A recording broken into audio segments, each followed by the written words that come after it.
Hello ladies and gentlemen, Richard here, the creator of the Top Hat Gaming Man.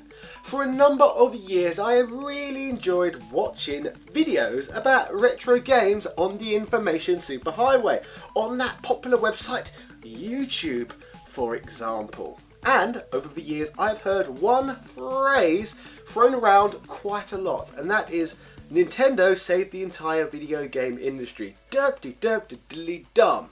A ridiculous statement which sounds absolutely full of hyperbole. But is there any merit to this statement? So overall, let's find out whether this is true.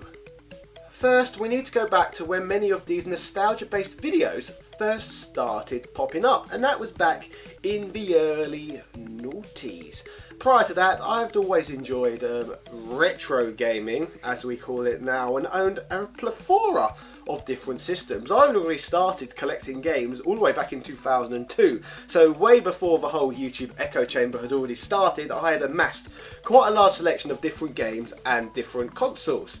So once these videos started popping up online, many of which were published by American YouTubers, I often heard the phrase, Nintendo saved the entire video game industry. And the majority of the early creators regarding retro gaming, or at least the popular ones, all revolved around the Nintendo Entertainment System, content around the Nintendo Entertainment System. And in fact, there were whole umbrella-like websites which helped promote many of these videos. I had a lot of fun back in the day looking at videos on a particular site known as RetroWare TV, where many of the popular creators at the time seemed to reside.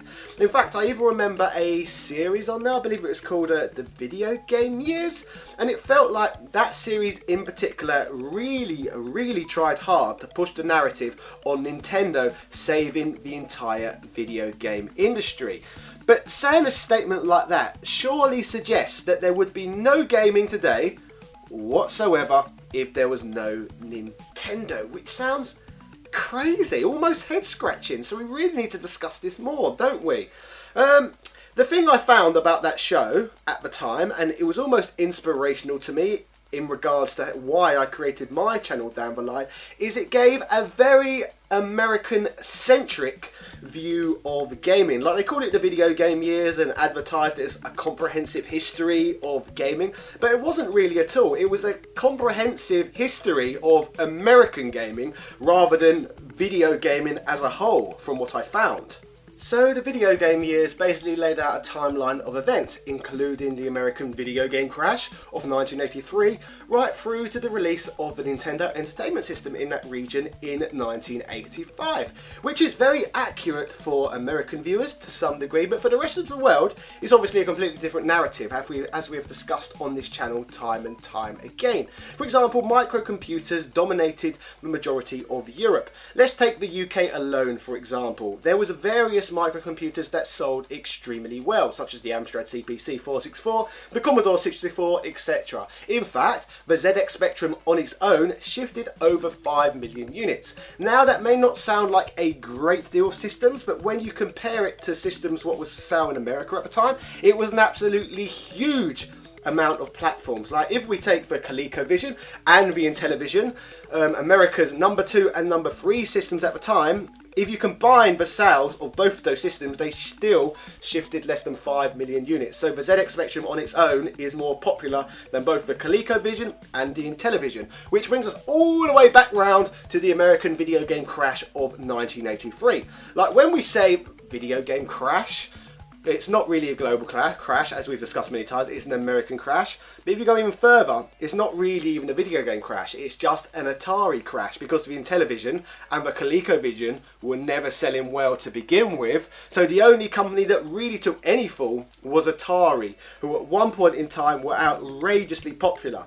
Atari were the ones who were really suffering throughout that period, and obviously people who was developing for the Atari 2600 at the time as well. So we call it the video game crash when really it's the North American regional Atari crash, a joke I've cracked on this channel probably too many times now. So where does that bring us?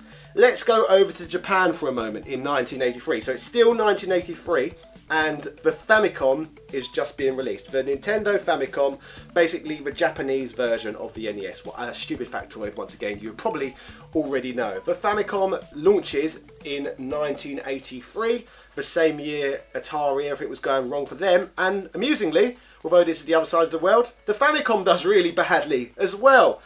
Not due to a crash, just because it's generally a bad system at the time. It's very faulty, and many of them are breaking and being returned to Nintendo. So far, the Famicom's not a particularly impressive platform. Like, nothing stands out about it. Like, if you look at the early games on the Famicom, they're not quite as impressive, even when you compare them to the likes of the ColecoVision. The ColecoVision games in 1983 probably look better than the games you can find on the Famicom at the time. Like, what's exciting, for example, about, say, tennis or Excitebike, if we're talking about graphics? They're no different to what you could have got on the Coleco, are they, when you think about it? But the Famicom was not the only console released in Japan in 1983. On the exact same day, the Sega SG-1000 was also launched, which was Sega's first ever games console. And the reason why I believe they decided to launch that day was because they had a games console in the works anyway. And the reason why they started working on a games console because they noticed that there was a decline in the arcade industry in the United States back in 1982. So they wanted to get a console to the US to basically fill in the deficit which they was losing from the failing Sega arcades over there at the time. So when they heard about Nintendo releasing a games console of their own, for some reason they decided they wanted to launch on exactly the same day as Nintendo. So you got the Famicom and you got the SG-1000. Both of these systems, graphically, there's nothing that stands out about them. They're exactly the same as anything else we have on the market. So it's 1983, once again, as I've said, and the American gaming industry is apparently going down the toilet. One quick thing I forgot to mention with regards to the Sega SG-1000 being designed to compete directly with the Famicom, although that's true, there's also another layer to that story.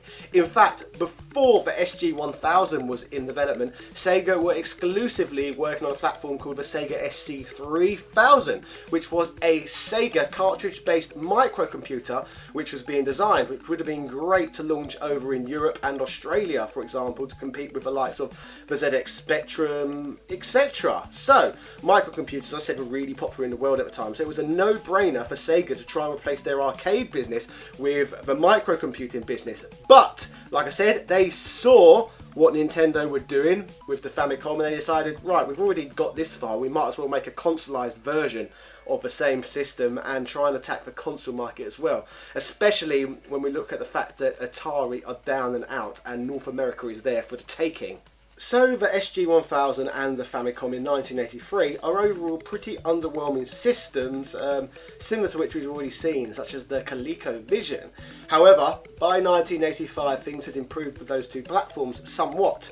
The SG-1000 had somewhat of an upgrade and became the SG 1000 Mark III, also known as the Sega Master System, which was a much more impressive piece of hardware, and the Famicom was made into the Nintendo Entertainment System, you know, that ugly grey box, and shipped out to the United States ready to market. At this point in time, the Americans hadn't really seen console gaming properly for a couple of years. Everything had died down with the Atari, so there was a couple of years of progression missing. So when the NES was launched with the likes of Super Mario Brothers, the system absolutely blew the socks off everything people had seen previously. So everyone went out there and bought Nintendo Entertainment Systems.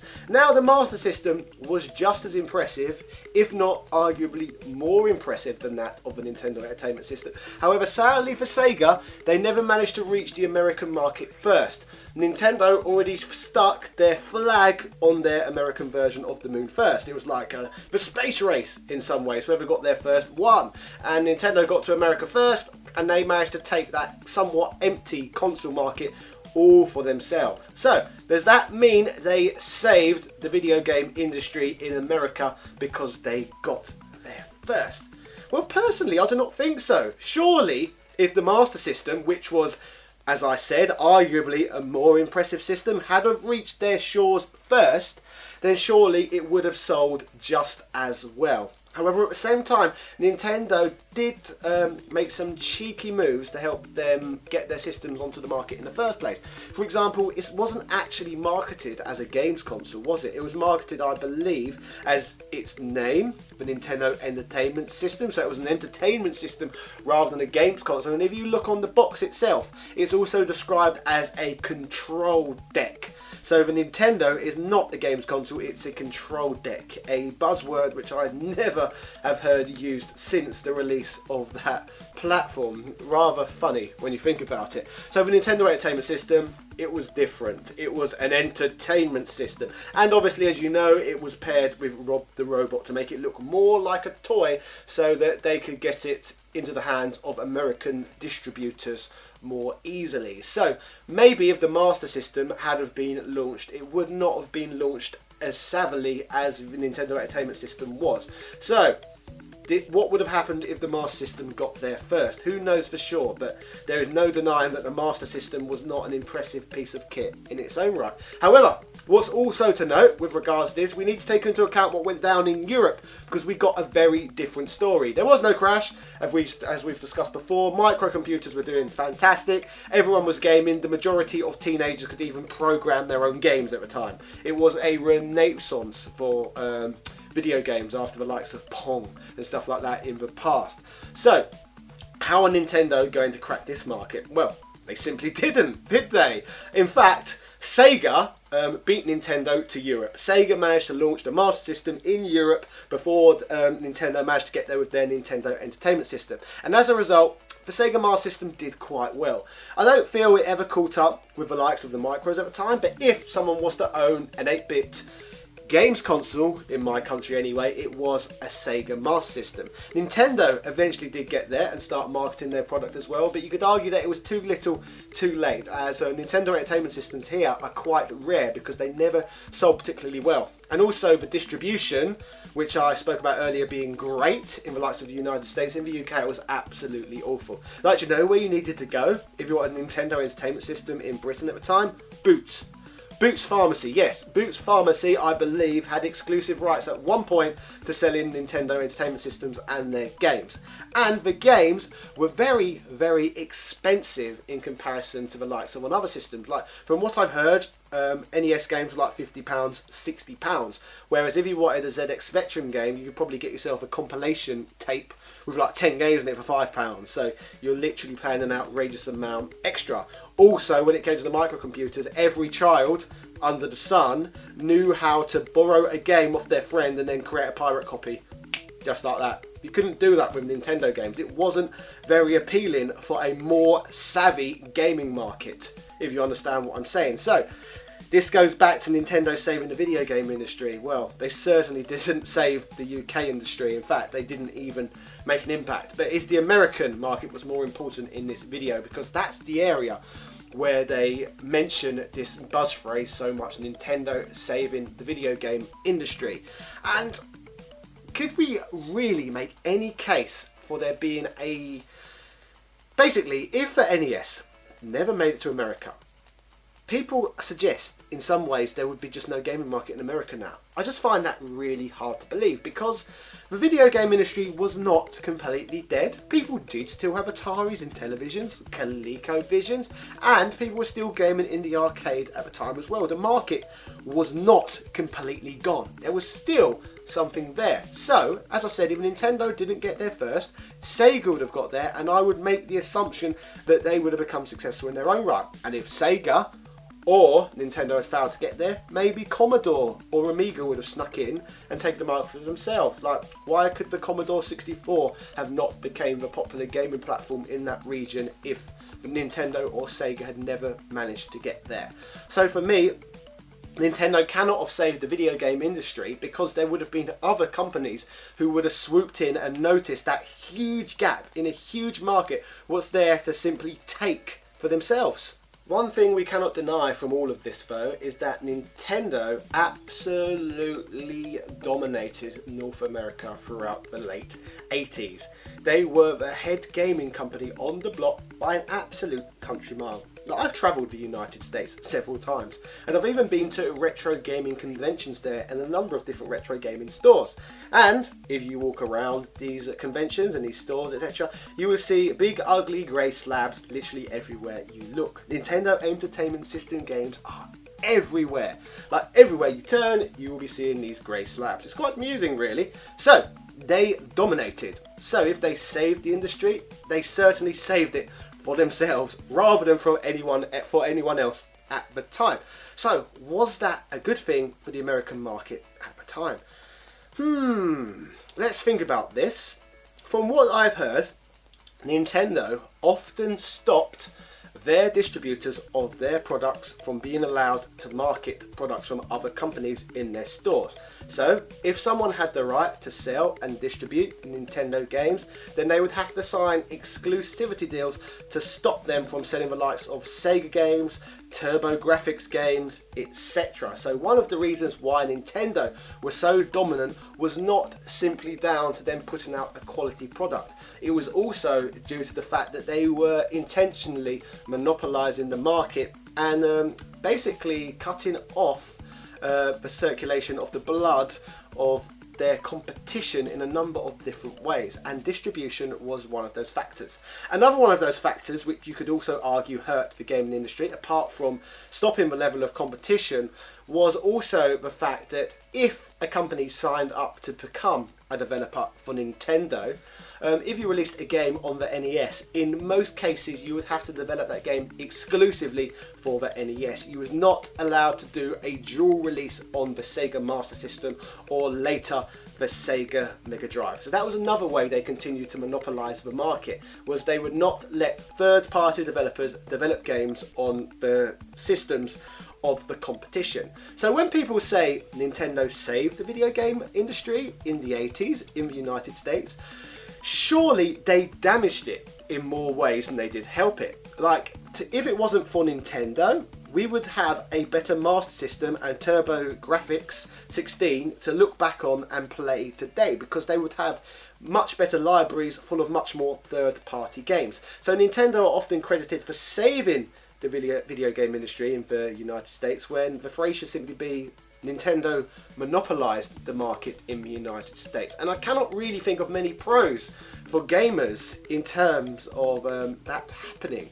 All I can think of is that with the Nintendo Entertainment System, they brought in a level of quality control into the game. So they would not, apparently, let these third-party developers publish games on their systems without having a thorough look at them first and making sure they are remotely playable. So on the Atari 2600 and a lot of the microcomputers at the time, you would get abominations of games like unplayable messes, where that happened a lot less on the Nintendo Entertainment System. But surely, if everyone is putting out a quality product, well, not everyone, if a lot of people are putting out a quality product in terms of gaming output, then the cream always rises. So simply stopping bad games from being developed, is that necessarily a good thing anyway? I think the gaming industry as a whole would be a lot healthier today if Nintendo wasn't so crooked in their business dealings in the 1980s. Like, I've been to America, as I said, which I've already mentioned in this video, so I do not want to go round in circles, but it did feel a little bit sad in terms of retro gaming compared to when I go to conventions in the UK. Like, if I go to a convention in the UK, there's a lot of diversity in terms of which games I can buy. I see a little section on Nintendo Entertainment Systems, there'd be a Master System section, there'd be an Amstrad section, there'd be a Spectrum section, there'd be a Commodore section, there'd be an Amiga section, there'd be a BBC Micro section, there will be a Dragon 32 section, etc. There was the diversity of different late 80s 8-bit platforms and 16-bit platforms as well, whereas if you go to America, you do not get that level of fun. It feels almost Soviet in a way. You'll go around and you'll just see these big grey slabs, rows and rows and rows of big grey slabs with the same game library, so you're just seeing the same game over and over again. It feels a little bit like watching a Hanna-Barbera cartoon. Like, no, when you watch the Flintstones, you see the same background go past over and over and over again. That's what it's like looking at retro gaming stalls in the US. You'll see the same games for the same systems over and over and over again. So, did Nintendo save the video game industry in America? In my opinion, at Absolutely not. They monopolised the market and as a result hindered the amount of choice for the consumer. So consumer choices were capped as a result of Nintendo's monopolisation. However, I can see why so many Americans look fondly back at the Nintendo Entertainment System today, because it was a great system for the time. There is no denying that, and it was perhaps even the best system for the time. But it's almost the ways Nintendo got there. Nintendo only got there through monopolising the market, and if they hadn't have done so, perhaps we would be seeing much better libraries on the likes of the Master System and the Turbo Graphics, as I've suggested. So, Nintendo did not save the video game industry. Please, can everyone out there on YouTube stop continuing to perpetuate that absolute lie, because it's not even applicable for America themselves. So, stop that, it's silly.